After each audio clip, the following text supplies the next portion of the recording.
बच्ची होती है बीए, वो उसने कर लिया, उसकी अम्मा रोज कहती है बेटे सवेरे उठा कर। सास के पास जाएगी तो वो कहेगी कि इसकी अम्मा ने सवेरे उठना सिखाया ही नहीं, और बेटी कहती है अम्मा जी दो जावांगी वेखी जाएगी। अच्छा उसकी शादी हो गई, उसकी सास ने आहिस्ता आहिस्ता शिकवे शुरू कर दिए, खामन से कहने लगी तू इसको उठाता ही नहीं सवेरे। वो भी कहता है कमरे में जाके अम्मा शिकवा करती है तू उठती नहीं। और बच्ची लाडली थी, वो नहीं थी उठती टाइम पे।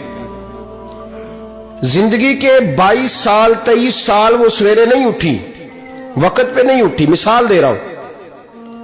फिर उसी बेटी को अल्लाह ने एक बेटा अता कर दिया।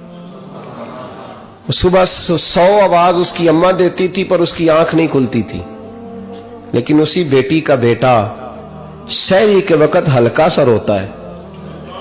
सारी दुनिया सोई है पर अम्मा उसकी फटाफट जागती है, फटाफट जागती है।